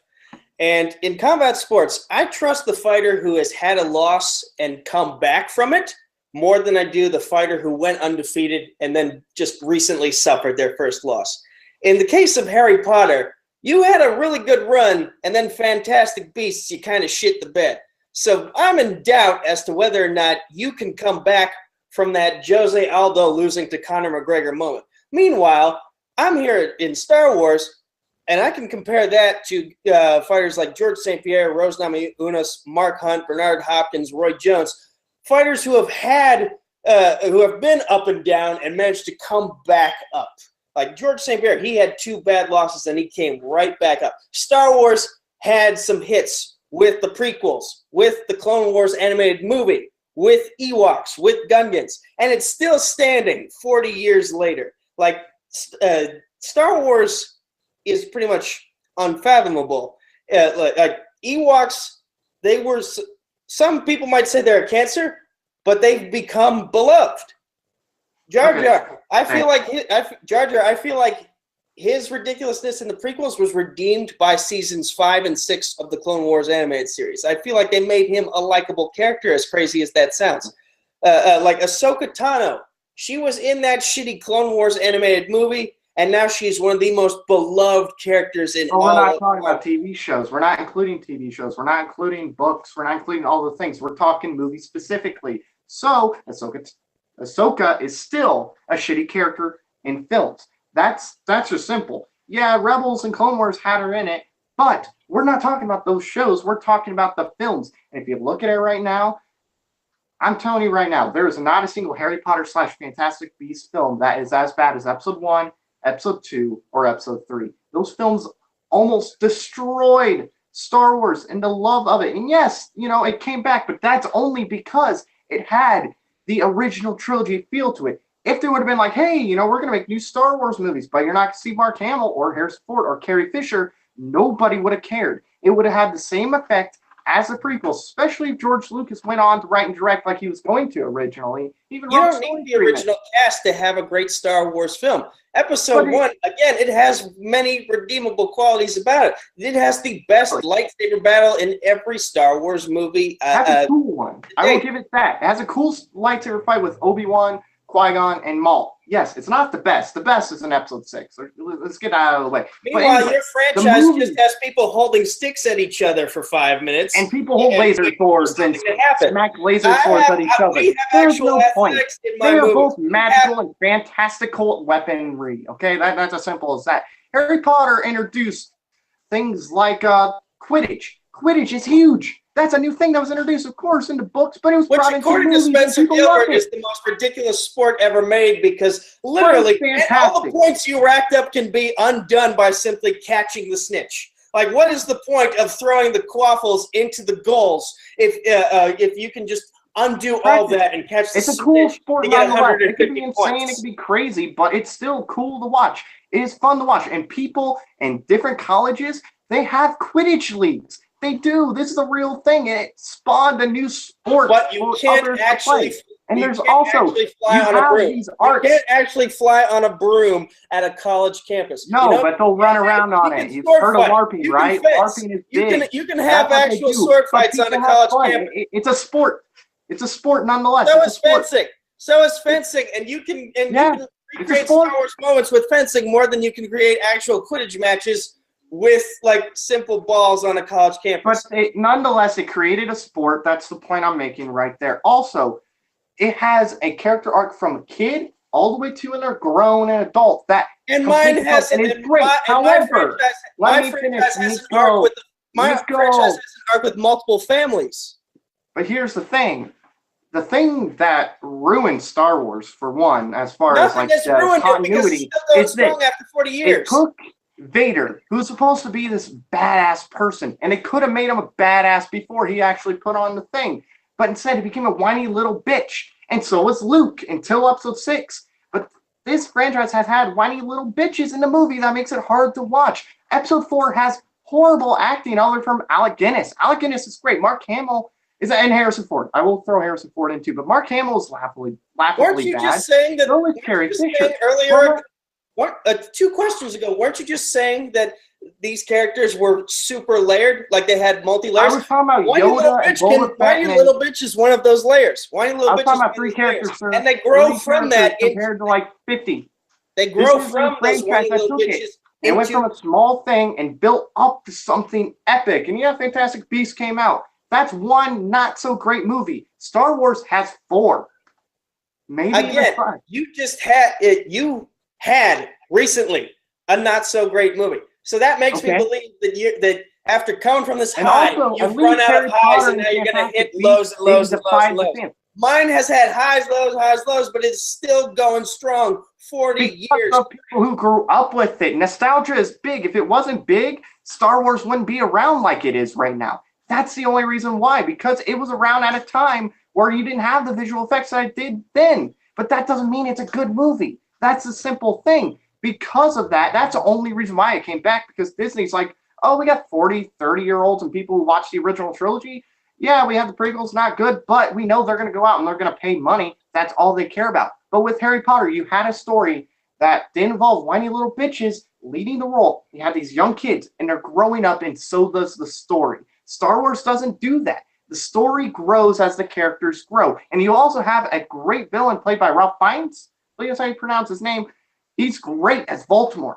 Voldemort is a fantastic And you have a villain. great, and in mind, you have a great anti-hero played by Harrison Ford named Han Solo. You have a great Jedi played by 2 great actors in Obi-Wan Kenobi played by Sir Alec Guinness and also by Ewan McGregor. Qui-Gon Jinn, one of my favorite Jedi played by Liam Neeson, the all-around action movie grandpa, as I like to think of him. Like Kylo Ren played by Adam Driver. He brings layers that we haven't seen from a Time. film. So much emotion. All right, now we go into closing arguments. Now we're going to start this time with Nico. So Harry Potter, for the longest time, was considered bulletproof. And now it's finally gotten hit. And we don't know how it's going to react to getting hit for the first time. Star Wars has proven that it's not bulletproof, but it has a damn tremendous healing factor. Like Ewoks should have killed it. Instead, Ewoks are one of people's favorite things about it. Jar Jar should have killed it. Instead, Jar Jar is likable these days. The prequels should have killed it. Instead, #prequelist is a thing. So many things should have taken Star Wars down, and yet 40 years later, it's still going strong. Conventions every 2 years, TV shows, more movies coming up soon, books, comics, you name it. Star Wars cannot be stopped no matter how much you throw at it to take it down. Okay. Matt, you're closing. Okay, first off, I don't know why you're throwing in TV shows, comics, and books. That's not relevant to the argument at all. I don't know why you would waste your argument time in pointing those things out. Here's the thing. Star Wars introduced not 1, not 2, but 3 horrible, horrible characters that people think are some of the worst of all time. Jar Jar Binks, the fact that he said these days he's likable is laughable. It's just bizarre that he would say that. Also, you have Holdo. People hate Holdo. She's not, you're one of them. But she is not that good in the new Last Jedi movie. She's actually hated by a lot of people. And then you have Rose. My God, people are now debating who's the worst character, Jar Jar or Rose. The train is yelling because they know that character is really shitty. That's the whole thing. I'm gonna wait till this train goes by. I'll cut this train out, or at least so it quiets down. You're fine. Can I be heard fine though? Yeah, no, I can hear you. You keep going. You've Okay. got time, so you have all the time you need. Okay, awesome. Indiana trains, man. It's horrible. Henry knows what I'm talking about. Here we go. But people are debating as far as who's the worst character, Rose or Jar Jar Binks. That's how bad Rose was. The Last Jedi had some of the worst and most pointless things in film in the last 10 years for sure. With Cantabite, with the let's say the animals thing, that was just pointless. It didn't need to be in the movie. It just dragged the movie down even more. You also had Snoke, who was like, "Oh, hey guys, how you doing?" I'm dead now. I mean, Snoke was wasted in this movie. I mean, you also had Chewbacca wasted, and now I have a feeling they're gonna just throw Chewbacca aside. R2D2 is gonna be thrown aside because they want to, love on BB-8, and R2, Chewbacca, and these characters is what started Star Wars.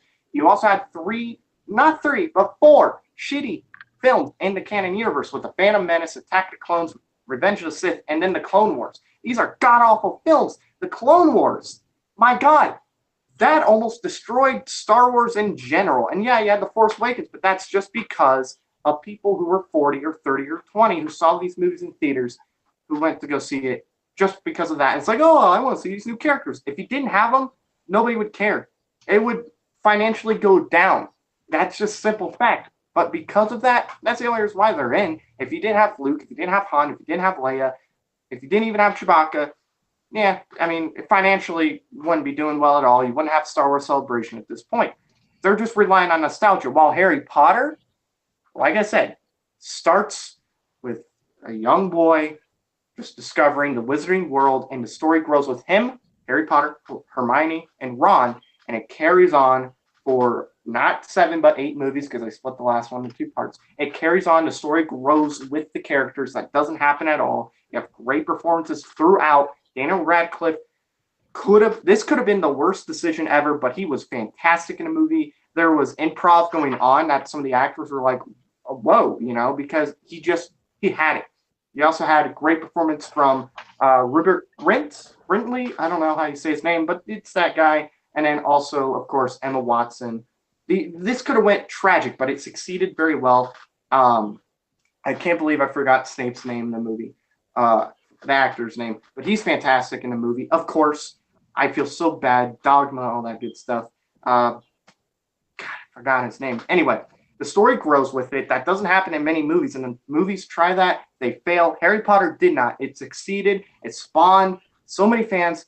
For kids our age, this is the Star Wars for them, in a sense, but it is better than Star Wars. And yeah, Fantastic Beasts wasn't great, but they're allowed to have one bad movie if Star Wars can have 4 bad movies. They're allowed to have one that's not so great. But you say people aren't really, you don't know how they're going to react? People are stoked for Fantastic Beasts 2. People are excited. Go online and look. People are going nuts. They can't wait to see it. So that's why Harry Potter is better than Star Wars. All right, that was a knockdown. That was a knockdown, drag-out fight. Everything I wanted from this match. Just some fact-checking things. Voldemort played by, pronounced Ralph Fiennes. I know it's spelled Ralph, but pronounced Ralph. Professor Severus Snape is played by the late great Alan Rickman. I know you're showing me that name at the end. I almost said Alec Guinness. That's why I held off. Because he's a great actor. Alec Guinness is good. Because he is great. I did point that out. That was the only one I pointed absolutely. As far as likability of Jar Jar, Nico is right, and there is a big community of people who are fans of Jar Jar Binks.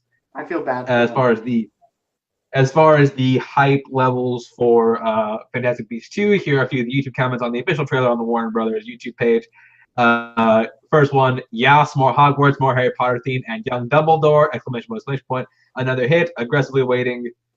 Yes, feels so good. Hogwarts is back, and Avengers theme plus Harry Potter music. Finally, more Magic Fantasy. Nice one. And one of my favorite comments. 19 seconds. Professor got a great ass, which means you luck. Come on. Rotten Tomatoes rating. Fantastic Beasts currently sits at 74%. Phantom Menace 55%.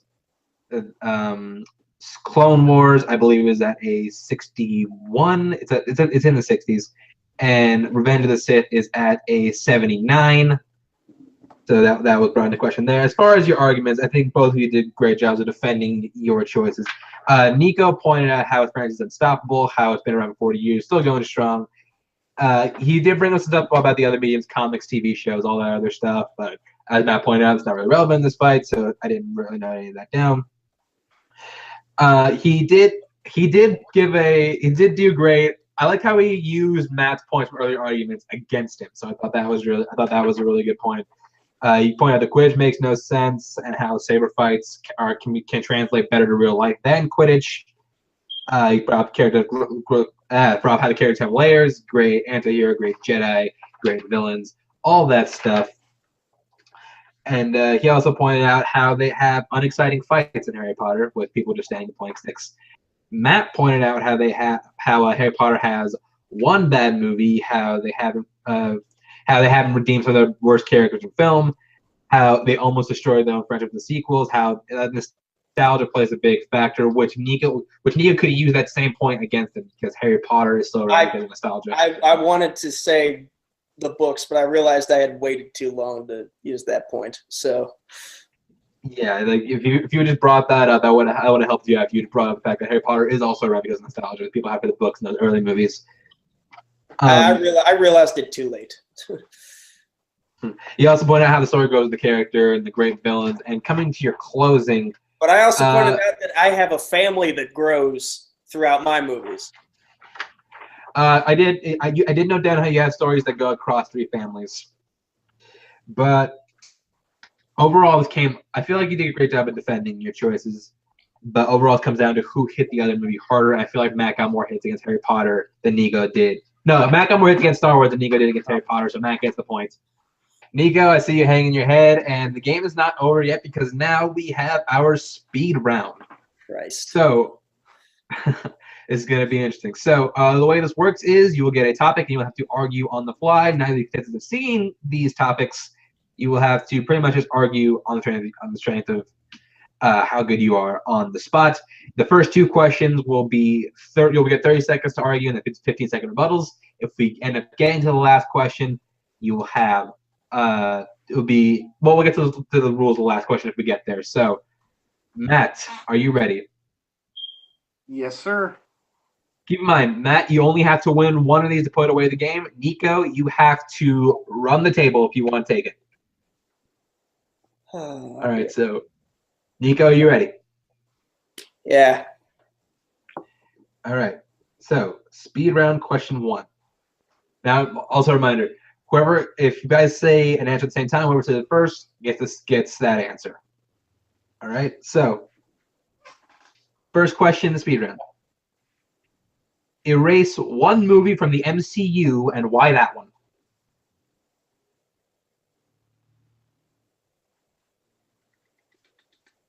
Go Thor the Dark World. I was about to say Thor Ragnarok. I was like, shit. Okay, so Thor the Dark World. Heard that from Matt. Nico?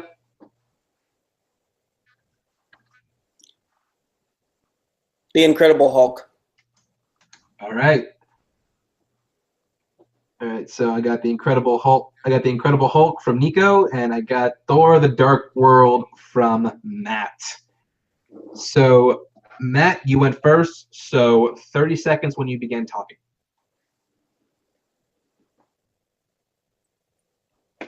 Okay, so with Thor the Dark World, you obviously have the worst film in the Marvel Cinematic Universe. You have a horrible, probably the worst villain in any Marvel comic book movie with Malekith. The Dark Elves are wasted in this movie. They're really cool in the comics, but it's just, let's throw it out of the way right now. At least with the Incredible Hulk, you have some good redeeming qualities. You also have Darcy in Thor the Dark World. It's hard to watch. She's cringe every single time. It ruins the movie. All right. And Nico, did the same thing. 30 seconds when you begin talking. First off, Kat Dennings is funny. Secondly, the Incredible Hulk just feels out of place in the MCU as a whole. Like, they only brought back one character in the many years since this movie was made, and that was William Hurt as General Ross, now Secretary of State. Edward Norton is gone. Abomination hasn't been seen since this movie was made. The leader, not a thing right now. They recast the dude playing Bruce Banner. It's now Mark Ruffalo. Thor the Dark World, again, I like Kat Dennings. I think she's funny. And at least your movie feels like it belongs in this universe. All right. Matt, 15 seconds rebuttal. Okay, Edward Norton was removed because he was hard to work with. He's shitty. He didn't like what they wanted to do, so they just parted ways to save things. This film does not feel out of place because clearly it takes place right before the Avengers. You have Tony Stark coming in at the end. Obviously, that's not going to feel very irrelevant. My movie is the worst film. I want to remove something that is god awful and terrible from the MCU in general. Okay, I wasn't paying attention. I gave Matt 2 more seconds by accident. So Nico, I'll give you the same amount of time. You say Edward Norton didn't like what they were asking him to do. That just shows how bad the movie was and how it should really belong in this franchise. Like Thor: The Dark World, it feels like an MCU movie, even if it is bad. It feels like it belongs in this universe. It has characters that have been in this universe. Like, again, they only brought back one actor from my movie. Okay. Clear things up. I said Edward Norton's hard to work with. He did not agree with the way they're going with the Hulk. That's the only thing. That's all right. So yeah, but that means he doesn't even like this movie. He doesn't even like. That doesn't mean that. We're done arguing. Let me give my judgment. Pointing right? that out. Just clearing things up for him. All right. So on Matt's side, he said worst film of the MCU, worst villain, waste of the Dark Elves, Hulk has redeeming factors, and just the fact that Darcy is in the movie. And Nico on his side said he said Kat Dennings was funny. He said he had the biggest hits against the movie. Like, it feels out of place. Nothing carries over. It feels like it doesn't belong. And I think that was a point that Matt couldn't refute. So I got to give Nico that point. So Nico is in 4-2. I'm sorry, 3-2, not 4-2. All right. Your next question. Better Pixar sequel, Toy Story 2 or Finding Dory? Toy Story 2? Is that what he said? Yes. Okay, Toy Story 2. All right, so Nico has Finding Dory. He'll get some time to gather his thoughts. All right.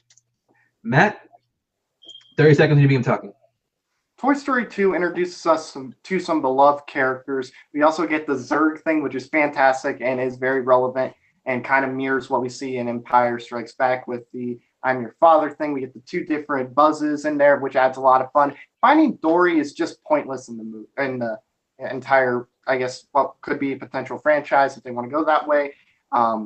It's just dumb. The humor's not good. It just feels like bland Pixar. It's Pixar at its worst, but at least Toy Story 2 adds to the story.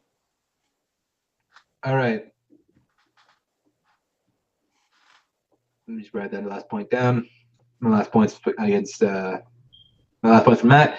Nico, Dory, whenever you begin speaking. Finding Dory shows, again, the poetry that I mentioned from Star Wars, that history repeats itself. In this case, Finding Nemo was the father looking for the son. Now it's the child looking for the parents. And it's a little bit motivational because it shows that, hey, you can overcome your handicaps. You can use your handicaps as a weapon to accomplish your goals, much like I have with my autism. She does the same with her memory loss. She uses an mnemonic to I remember. Okay. All right. So now we go to 15 seconds.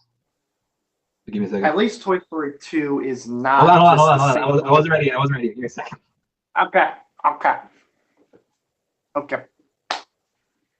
Sorry about that. So yeah, Matt, whenever you start talking. At least Toy Story 2 is not the same story as the first one was. At least you get some new things. Finding Dory 2 or Finding Dory is basically Finding Nemo. That's the exact same story, just a little different atmosphere. Toy Story 2 adds to the story. It adds new characters. It's a completely different story. All right. And Nico, you 15 seconds to about that. Finding Dory does show growth from the first, as shown by Nemo becoming more of a leader than he was in the first movie.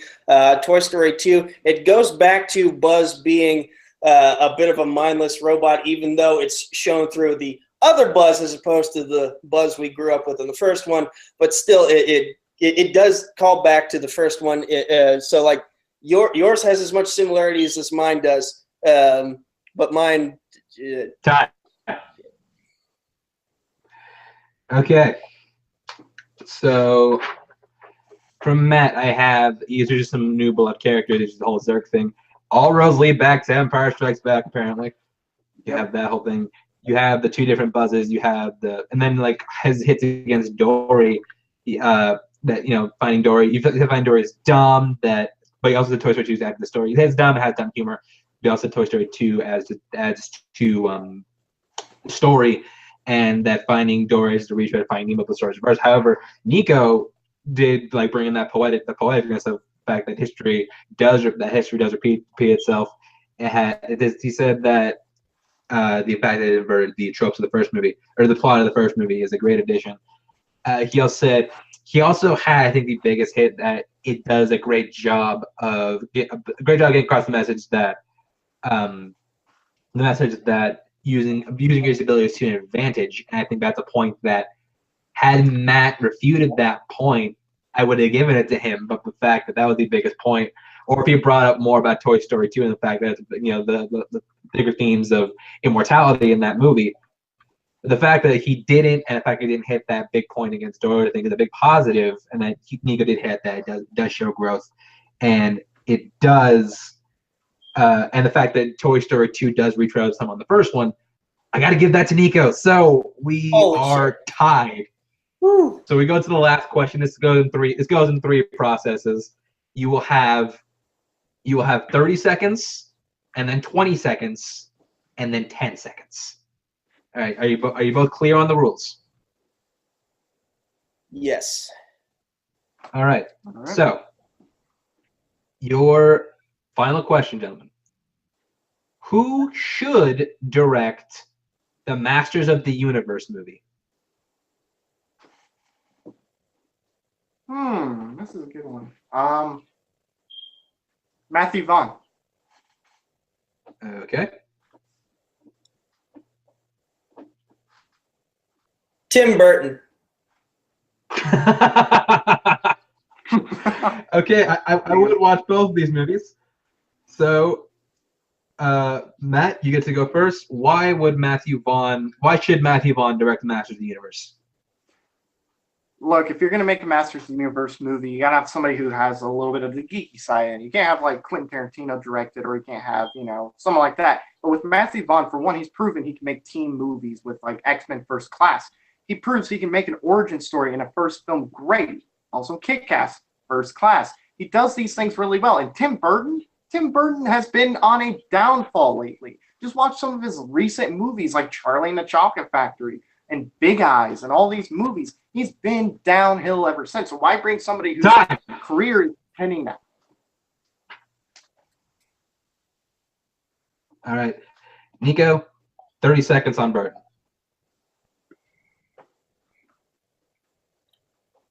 Tim Burton specializes in things that are weird. This is a universe that has a guy with a skull for a face and a bunch of people roaming around shirtless, yelling things to the sky as they hold up swords. This is right up his alley. Like, he made Batman cool in the two movies he directed. Like, he creates multi-layered characters as shown by Michelle Pfeiffer's Catwoman, Max Schreck, Jack Nicholson's the Joker. He knows how. All right, going back to Matt, 20 seconds. But show me Tim Burton today being able to make a movie, that can be weird, but is good. Alice in Wonderland is a weird movie and could be weird in concept, but that ended up being really shitty. So I really don't see how he's a really good choice, even though he's made weird movies like Edward Scissorhands. Today, he's on a downhill spiral with Alice in Wonderland, Alice in Wonderland 2 especially. All right. Nico, 20 seconds on Burton. Matthew Vaughn is also pretty good at making steaming pile of shit movies. Kick-Ass 2, the most recent Kingsman. Like, he has blemishes on his record as well, and one very recently. Like, Tim Burton, he can come back. He has had his faults, just as I said earlier. You can come back from faults and have a high again. Like, Matthew Vaughn, his most recent movie, faults. So can he come back from that? All right. Final 10 seconds. Okay, Matthew Vaughn did direct Kick. Oh, sorry. Are you ready? Okay, ready now. Okay. Matthew Vaughn didn't direct Kick-Ass 2. That was some other guy. And yes, he didn't do great with Kingsman Golden Circle. But if you're going to say, oh, he's bad lately, look at Tim Burton. He made just recently Alice in Wonderland 2. Shitty movie. He produced it, my bad, but he made Alice in Wonderland. Shitty movie. Done. Yeah. Okay, I gave him 5 extra seconds, so Nico will get the same thing. So, Nico, you will get 15 seconds. 15 seconds to close out your argument. Again, Master of the Universe is right up Tim Burton's alley of weird, and I trust him that he's had enough successes and enough faults that he knows what works by now. Matthew Vaughn, he's coming off a hit after having such a successful run, so I trust Tim Burton more because he has that experience of having highs and lows. Okay, so looking at your arguments, Nico pointed out that Burton specializes in weird, that he made Batman cool, that he can make multi-layered characters out of weird stuff. He did, and Nico also did point out that he did make Kick-Ass 2 recently, and that was a hit again on his resume. Matt pointed out that no, I'm sorry, he made a Kingsman 2 Golden Circle. I actually wrote that down. I written down they didn't make Kick-Ass 2. Okay. Matt pointed out that he got to have a geek in the role. And he can make team movies. He can handle a big like budget movie like this. I think he pointed that he can handle like big team movies. He did. Okay, yeah, I had that written down. He also pointed out that Burton's been downhill recently, and he also said that yes, Matthew Vaughn's coming off a bad movie. Burton's coming off several bad movies. And I think based on that and based on the fact that he thinks he's pointed out that Burton has a worse track record, at least as of late, I got to give Matt the point, and Matt gets the win. Okay. Oh my God! But that was a great fight towards the end. Nico, you almost came back. Matt, you got anything to say? Yeah, I mean, Nico, you did really good, especially in the second half for sure. I felt like once the first 2 rounds kind of passed, you've kind of got a feel for it, and we're going more into it. So I think that really did help, and I do believe Nico is going to bounce back and have a much better, as far as numbers looking, game. And I think he could win his next match, especially if he can do what he did late in the match rather than like the first 2. I really do think that. But yeah, I thought just for a second I was going to lose that point too. So yeah, I had a lot of fun. It's nice to get back in the ring and to have a 1 in front of an 0. All right. And Nico, man, you may have lost today, but you have nothing to hang your head about. You did way better than I did in my first match. You nearly took it. It took you 2 speed round questions. You lost in the final one. Do you have anything to say? Oh, dear Lord. So first, let me apologize for that terrible performance in the first question. Like, I had spent so much time writing down my arguments for questions 2 through 4, that I just ran out of steam for number 1, and I'm just like, I just couldn't deal with like the time constraints. I got very nervous, and like the pitches, I just didn't like what I was saying. Like, I could tell Matt liked what he was saying, and I didn't feel good about any of mine with the exception of Deadpool versus the MCU, and I ran out of time on that to the point that I was just like, he's got it by now. So I should probably just move on before my confidence is shaken any further, and started finding my groove in round 2. Didn't win that one, but found it more and more as time went on. If I had better knowledge of directors, who knows, my pick might have been different for that final speed round question. But Tim Burton, he felt like the right call for it. Again, it's weird enough that it's up his alley. I'm glad I know the rules now. And hopefully I'll have a better performance next time. With that said, now let me get into manager mode, because with this win, you now have a match with my client, Miss Jen Kemp. Ooh. You are in for a very rough day, my friend. Wait, we're having Tom Dagnino type people in this league now? Shit, I guess. I don't know. I wasn't aware of this. Yeah, I mean, okay. I guess we're having managers here. That's something. Yeah. But as far as a competitor, Nico, I sincerely hope you come back because you, like speed round especially, man, you got it, and I think you can fine tune, you can come back even stronger. So that's gonna do it for us. Tell us what you think in the comments. Am I a good judge? Am I a shit judge? Let me know. In the meantime, this was fun. This was a great fight from two great competitors. This is Chance Ellison saying thank you, and we'll see you next time on the Movie Battleground.